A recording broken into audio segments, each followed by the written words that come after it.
지난 금요일에는 기존 베테랑 가수들, 국민 가수라고 불리기에 부족함이 없는 그런 가수들의 이야기, 나는 가수다라고 하는 이야기를 서두에 드렸습니다.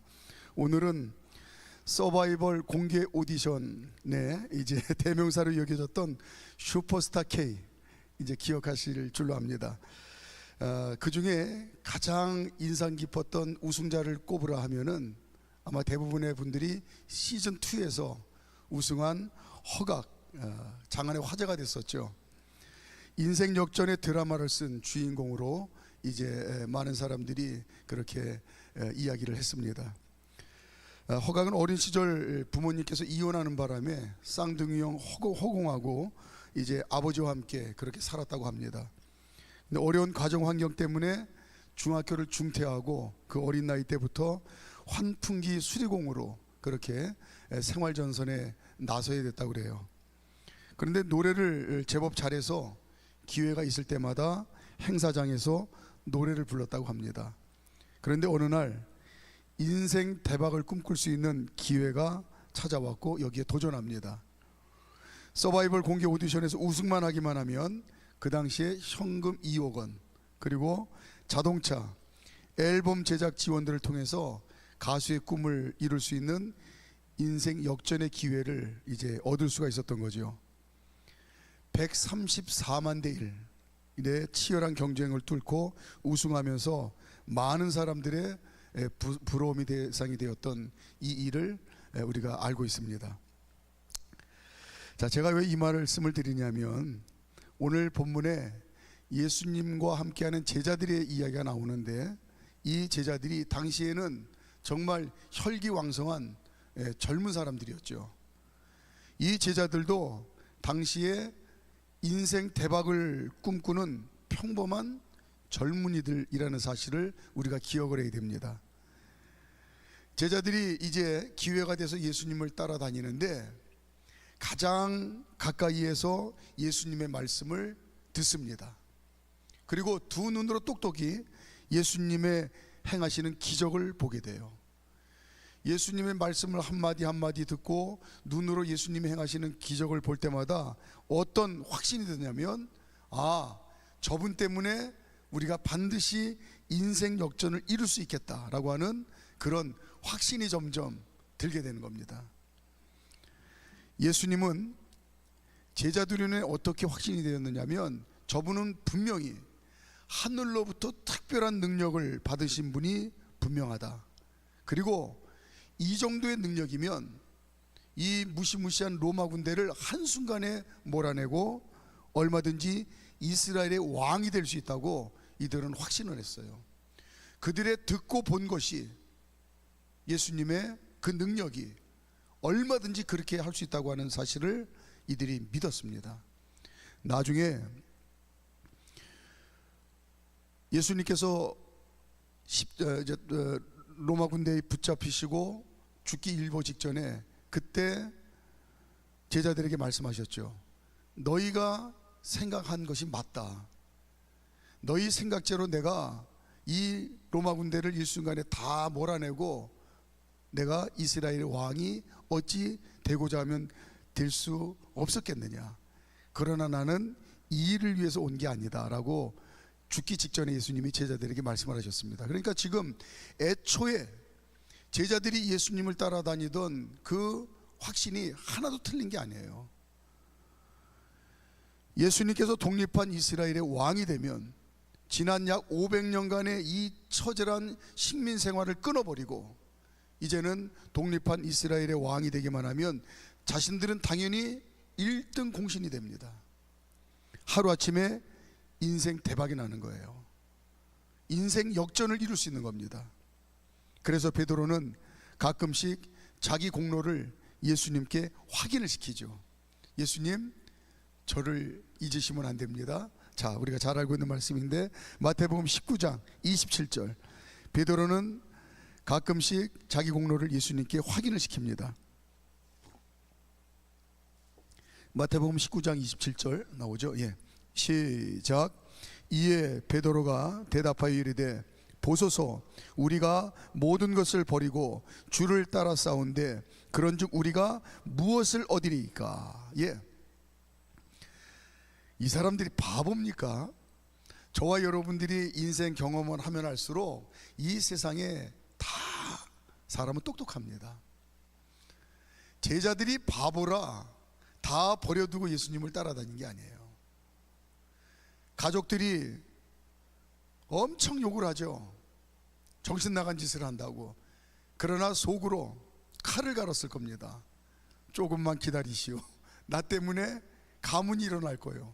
나 때문에 당신들이 살게 될 거예요 하고 자신만만했습니다. 야고보와 요한의 어머니는 굉장히 적극적이셨던 분인 것 같아요.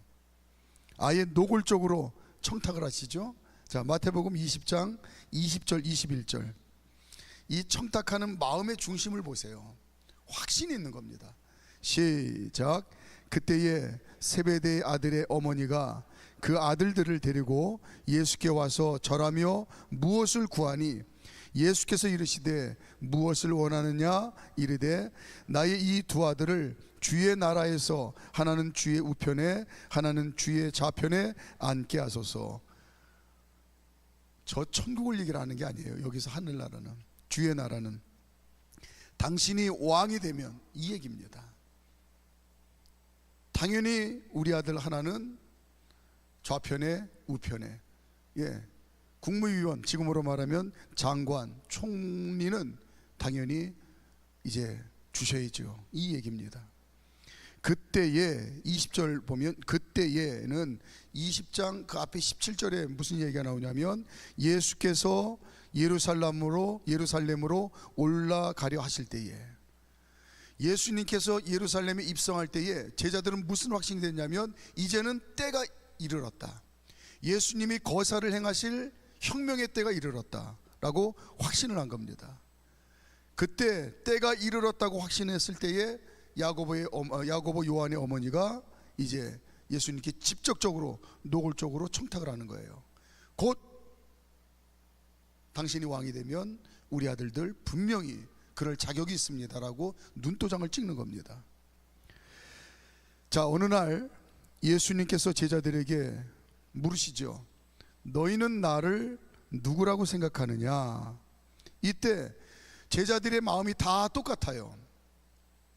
베드로가 대표로 예수님의 질문에 대답을 합니다. 자, 마태복음 16장 16절, 우리가 지난 금요일에 한 겁니다. 시작. 시몬 베드로가 대답하여 이르되 주는 그리스도시요 살아계신 하나님의 아들이시니이다. 지금 예수님이 십자가에서 죽으시고 부활하신 다음에, 그리고 제자들을 만나고 승천하셔서 주님을 의지하고 기도하는 그들에게 성령의 충만함이 임했을 때에, 그제서 예수님의 십자가와 부활을 믿는 믿음으로 하나님 자녀가 되고 천국 문이 열리고 그들이 천국 백성이 됐을 때에, 그때 고백하는 그리스도시요 살아계신 하나님의 아들, 그 의미가 아니에요. 그거는 나중에 예수님이 십자가에서 죽으시고 부활하신 다음에, 그리고 성령의 충만함을 입어서 영의 눈이 활짝 열렸을 때에, 그때 그들이 고백하는 내용입니다. 지금 마태복음 16장 16절에서 제자들이 예수님의 물음에 베드로가 지금 그리스도시요 살아계신 하나님의 아들입니다라고 하는 이 말은, 예수님은 지금까지 존재하지 않았던 아주 특별한 능력을 하나님께로부터 받은 엄청난 분이십니다. 당신은 지금까지 존재하지 않았던 하나님이 주신 특별한 능력을 받은 대단한 분이십니다. 이걸 이렇게 표현을 한 거예요. 그 정도의 능력이면 로마 군대를 순식간에 몰아내고 이스라엘의 왕이 되고도 남을 그럴 능력입니다 라고 하는 자신의 찬 고백이에요. 확신했습니다. 이런 베드로의 속마음을 뻔히 아시는 예수님께서 에이 출센 눈먼 놈이라고 욕하지 않으셨습니다. 그 마음을 뻔히 알면서 오히려 복이 있다고 하시면서 베드로가 말한 대로 예수님께서 정말 그리스도시요 살아계신 하나님 아들이심을 네가 진짜 믿고, 그리고 그 믿음 때문에 네가 하나님 자녀가 되고, 그 믿음 때문에 천국을 소유한 자가 되고, 그리고 그걸 세상에 전할 날이 머지않아 올 것이다 라고 축복을 하세요.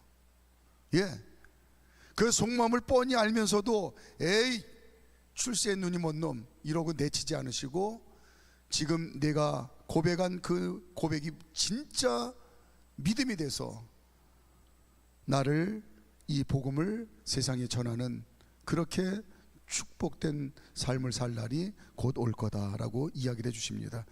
지난 시간에 한 거죠. 17절 시작. 예수께서 대답하여 이르시되 바요나 시모나 내가 복이 있도다. 이를 내게 알게 하니는 혈육이 아니요 하늘에 계신 내 아버지시니라. 이걸 네가 정확하게 알고 믿을 날이 머지않아 곧 오게 될 거다. 그러면서 베드로와 제자들을 통하여 그 믿음 때문에 교회가 세워질 거고, 그 교회가 천국문 역할을 하게 될 것이다. 그 교회에서 선포되는 이제 천국 복음을 통하여 하늘나라에 들어가는 하나님 자녀가 되는 구원의 통로가 될 것이다 라고 선포하시죠. 자, 18절 19절 시작. 또 내가 내게 이르노니 너는 베드로라. 내가 이 반석 위에 내 교회를 세우리니 음부의 권세가 이기지 못하리라. 내가 천국 열쇠를 내게 주리니 내가 땅에서 무엇이든지 매면 하늘에서도 매일 것이요 내가 땅에서 무엇이든지 풀면 하늘에서도 풀리리라 하시고. 아멘. 이 말을 듣는 베드로의 가슴, 또 제자들의 가슴이 터질 듯이 감격스러웠을 거예요. 왜냐하면 여전히 아전인수격으로 예수님의 말씀을 해석하기 때문에 그렇습니다. 당연히 자기들 눈으로, 자기들 시각으로 예수님의 말씀을 받아들이는 거예요. 내가 음부의 권세도 이기는 그 힘을 줄 거다. 천국 열쇠를 내가 너희에게 줄 거다.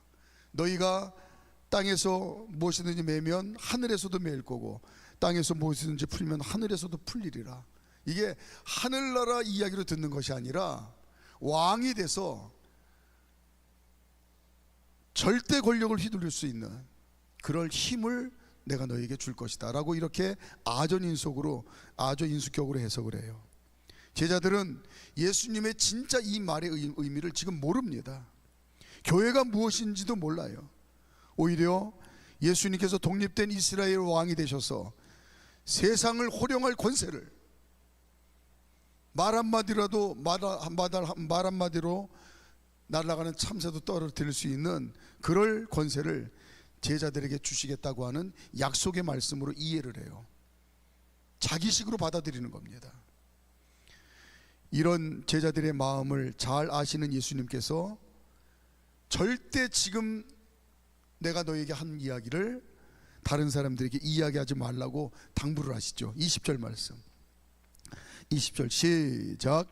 이에 제자들에게 경고하사 자기가 그리스도인 것을 아무에게도 이르지 말라 하시니라. 예, 예수님께서 곧 500년의 이 지긋지긋한 식민의 사슬을 끊어버리고 예수님이 로마 군대를 몰아내고 이스라엘 백성의 왕이 될 것이라고 함부로 말하고 다니지 말라고 말씀하시는 거예요. 왜요?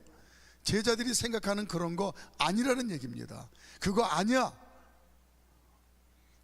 그러나 제자들이 그 입을 다물고 있을 수가 없죠. 동네방네 떠들고 다닙니다.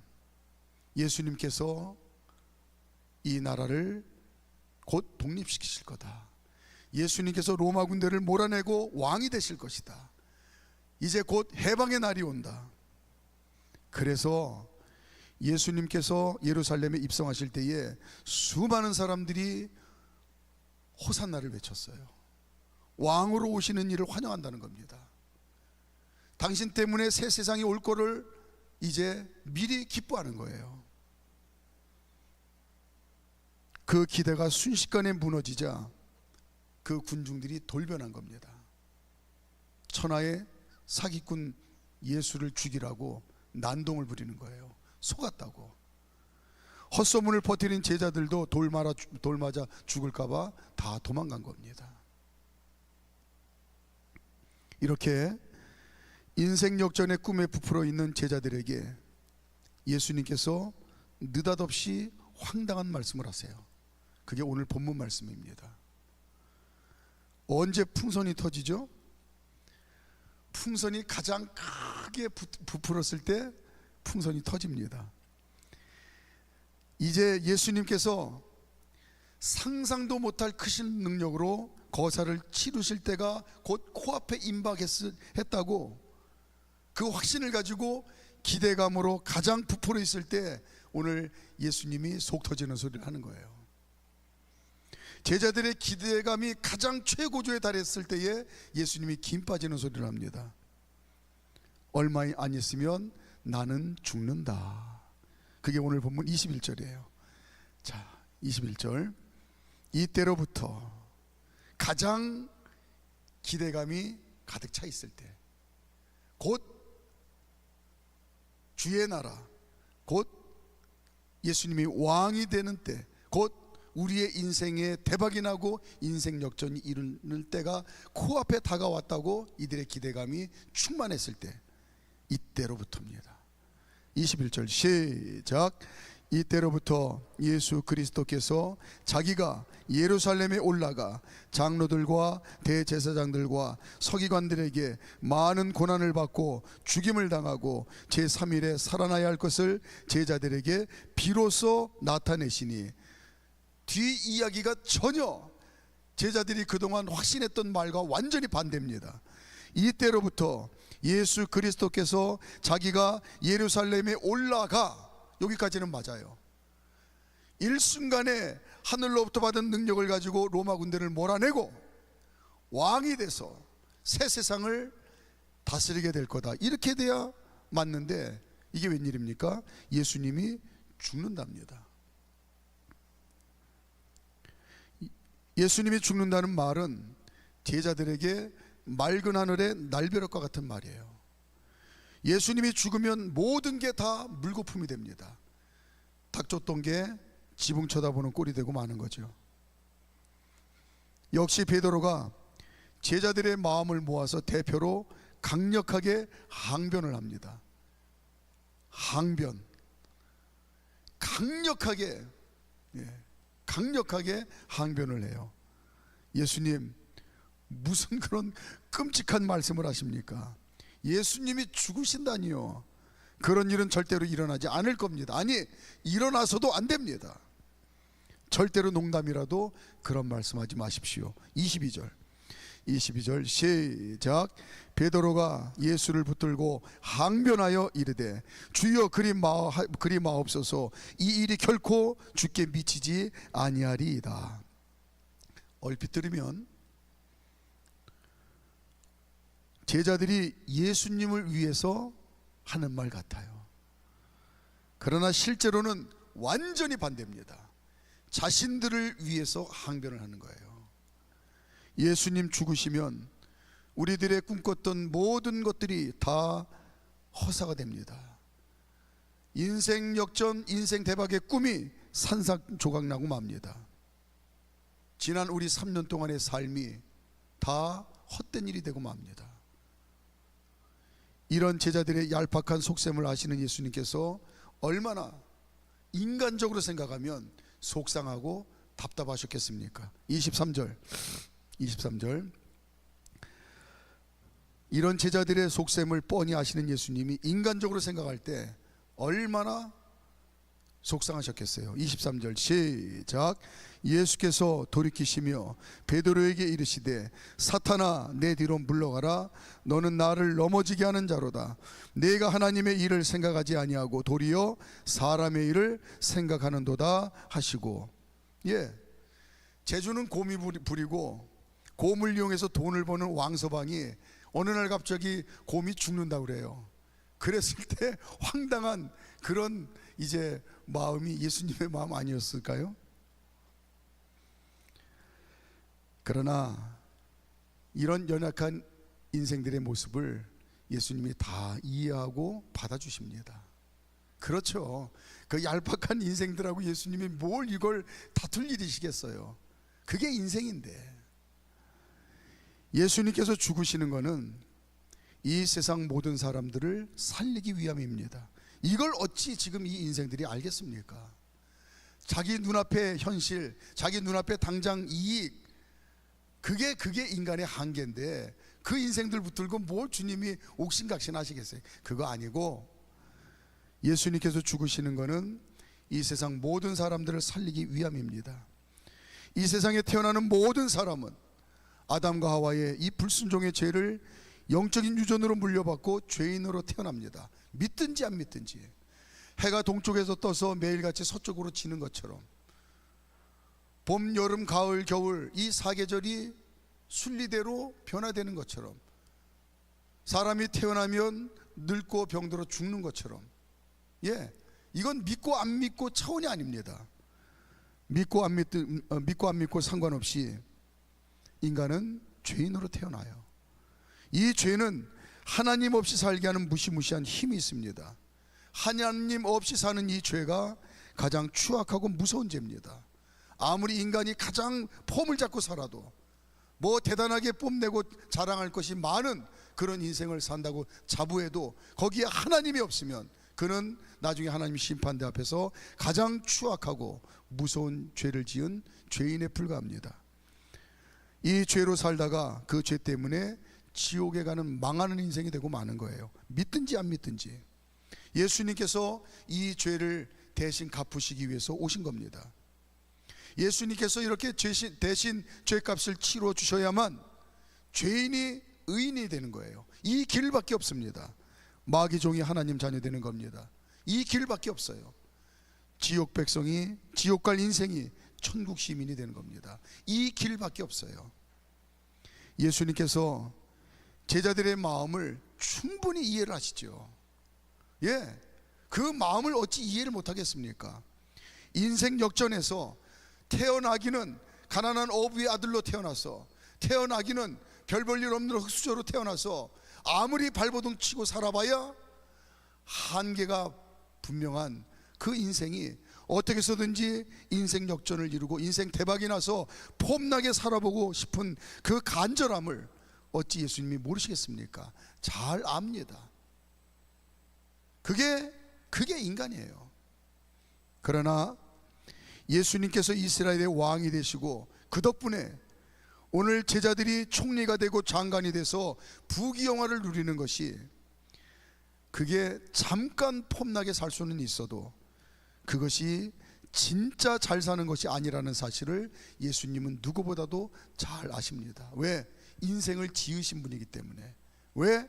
인생을 심판하실 분이기 때문에 무엇이 진짜 잘 사는 인생이란 하는 것을 진짜 예수님만이 잘 아시는 거예요.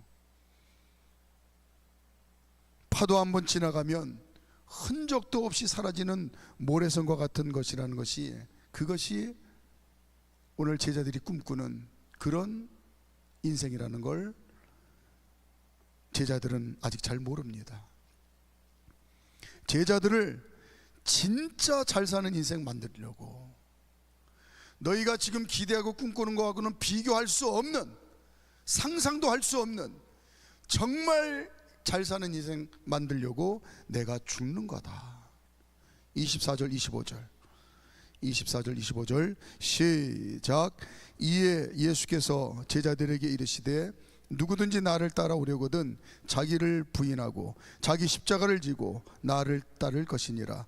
누구든지 제 목숨을 구원하고자 하면 잃을 것이요 누구든지 나를 위하여 제 목숨을 잃으면 찾으리라.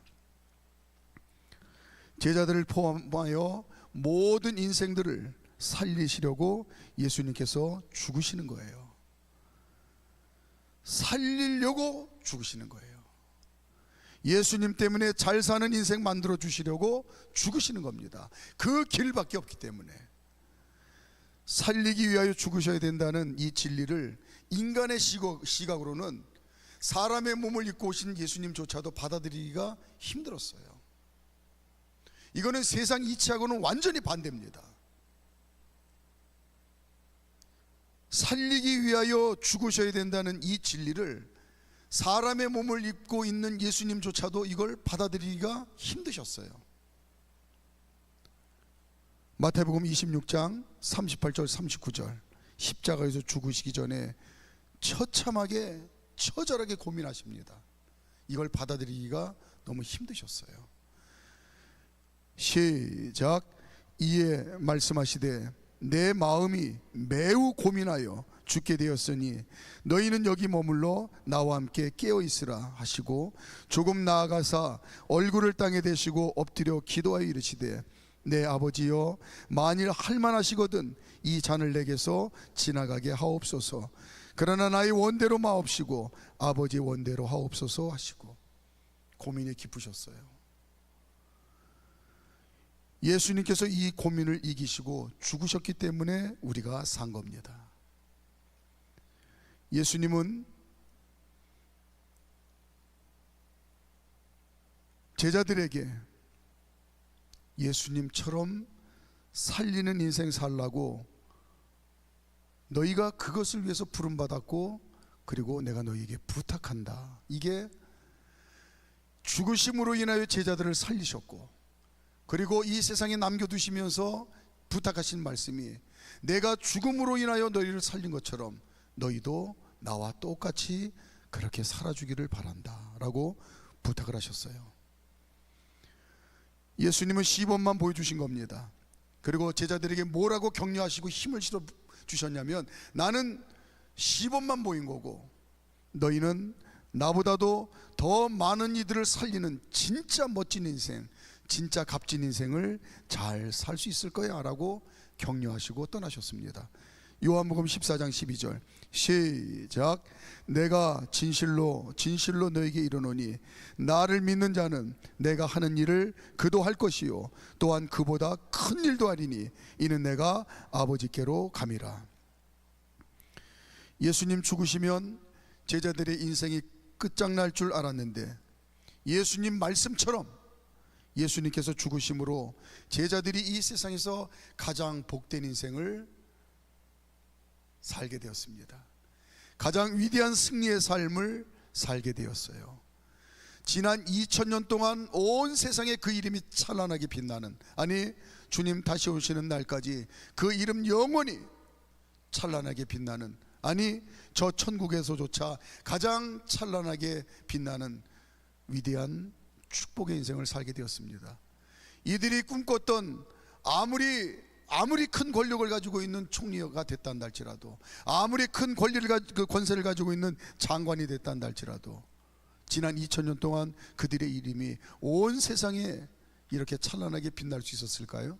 더 중요한 건 영원한 천국에서 그들의 인생이 영원토록 그렇게 빛날 수 있었을까요?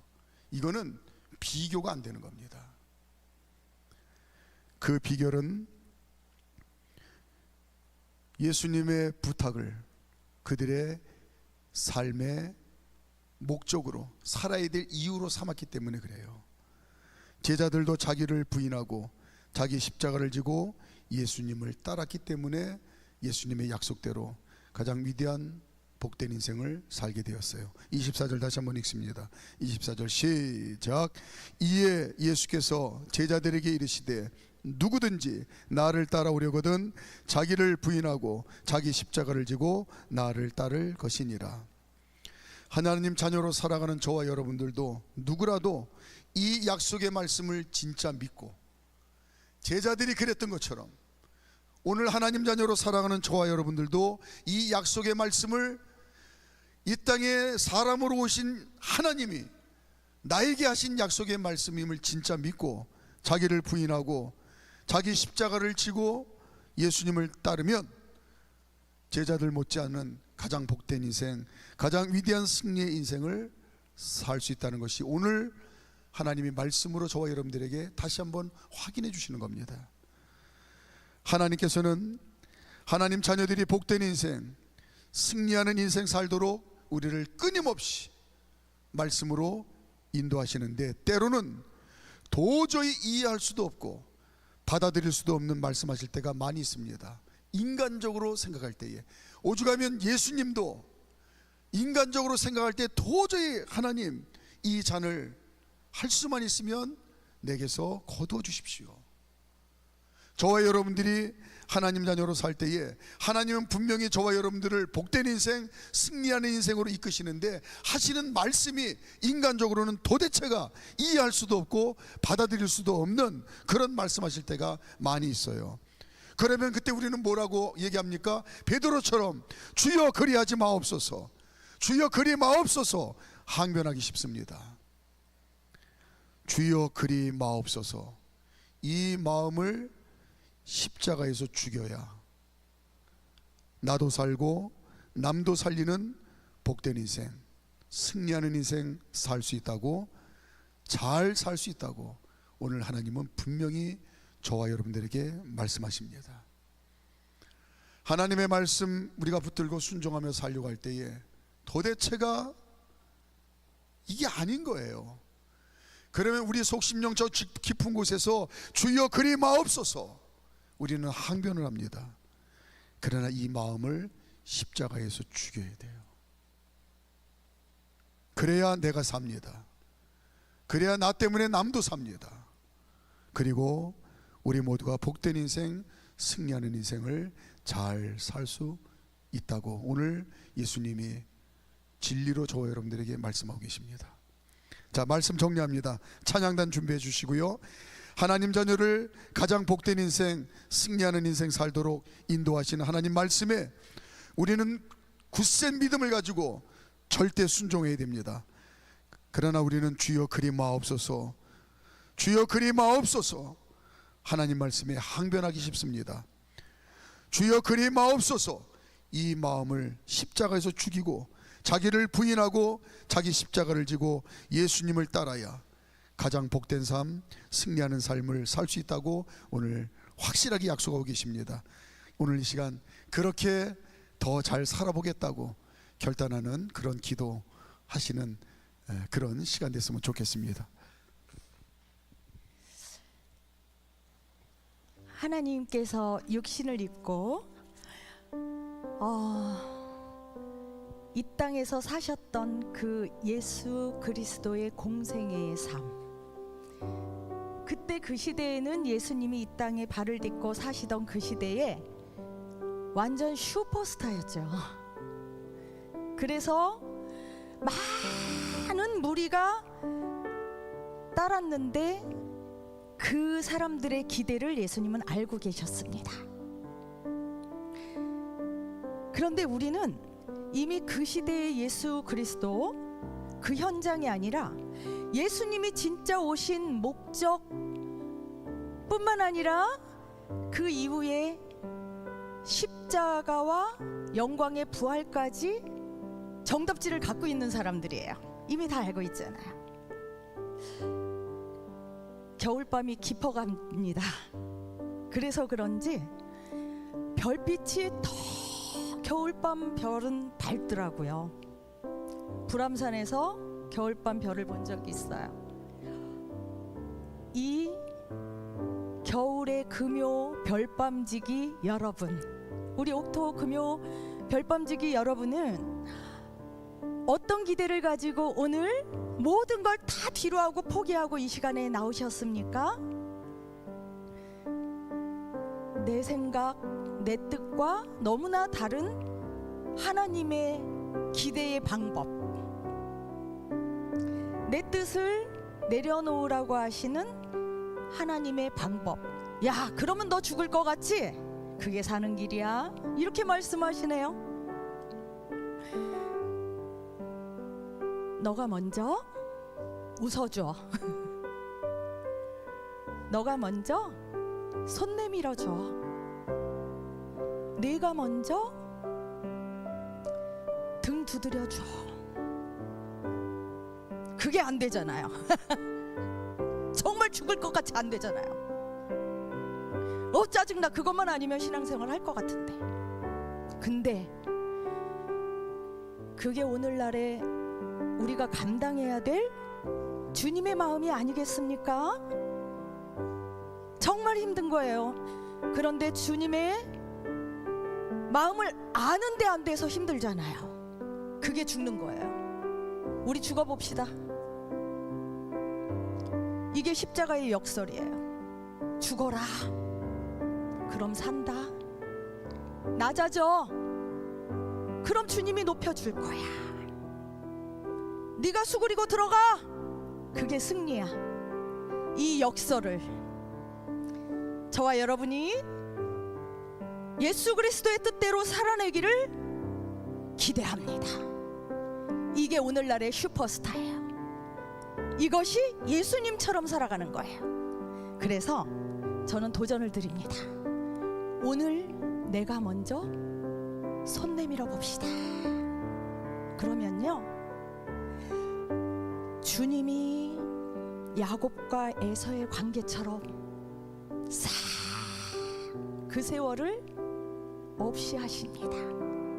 저와 여러분 이 말씀을 믿고 우리 찬양하다 기도하다가 주님께서 행하시는 일을 목도하기를 축복합니다. 찬양하시겠습니다. 오늘 나는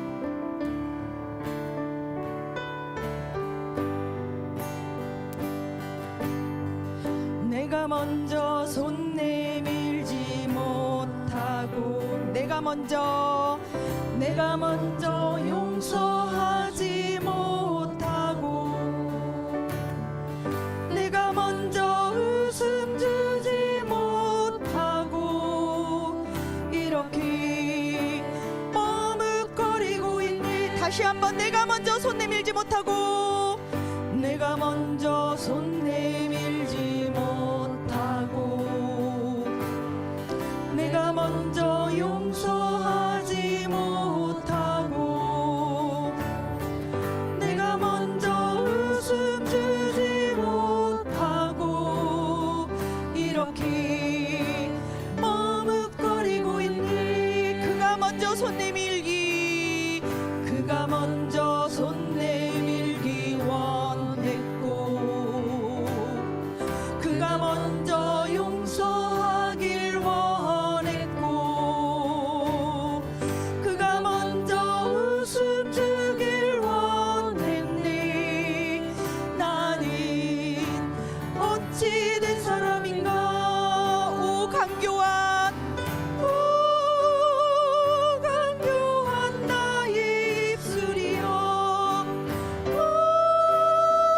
따라 나의 마음이여 왜 나의 입은 사랑을 말하면서 왜 나의 맘은 화해를 말하면서 왜 내가 먼저 젖을 수 없는가.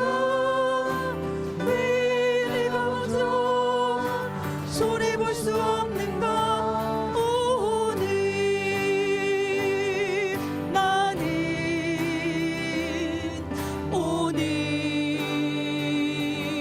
나는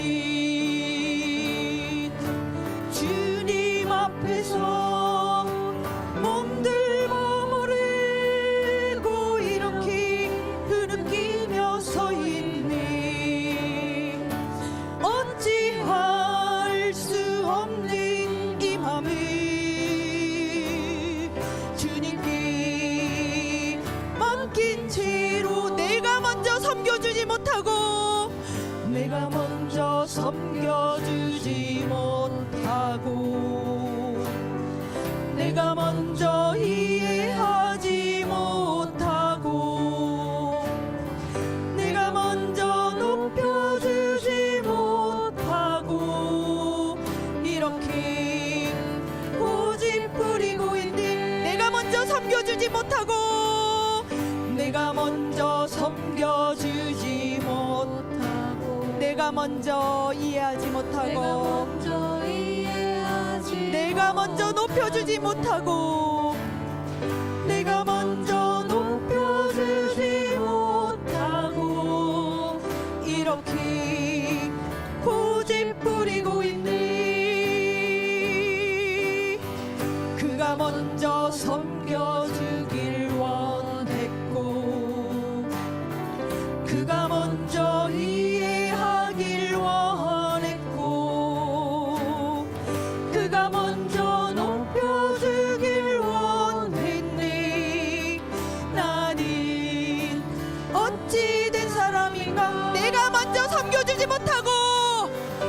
내가 먼저 섬겨주지 못하고 내가 먼저 이해하지 못하고 주님이 이 시간 말씀하십니다.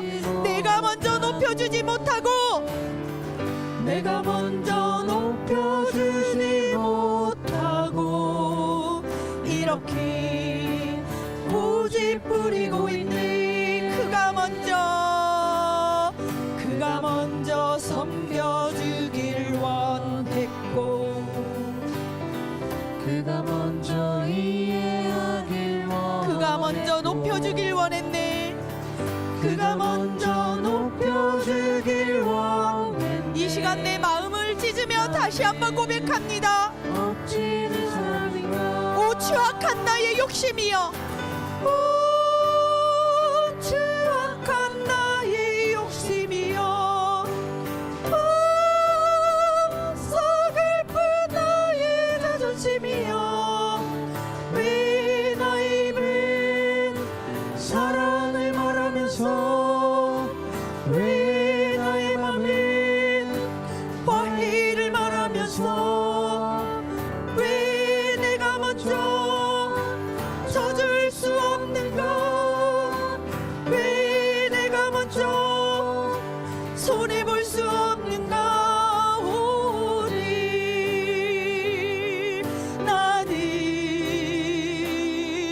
오늘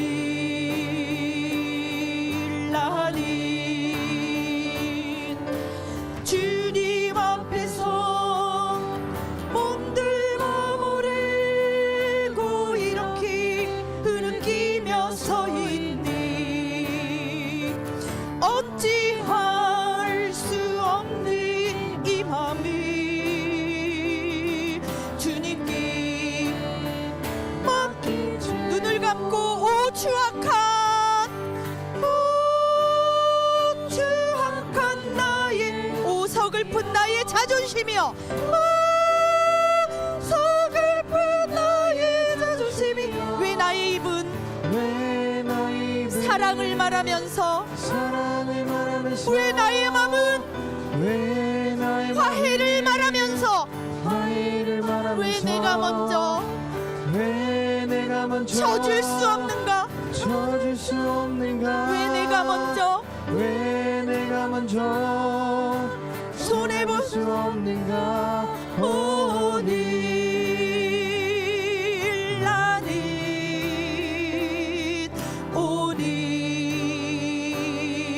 나는 주님 앞에서 몸들고 모르고 이렇게 흐느끼며 서 있는 어찌할 수 없는 이 맘을 어찌할 수 없는 이 맘을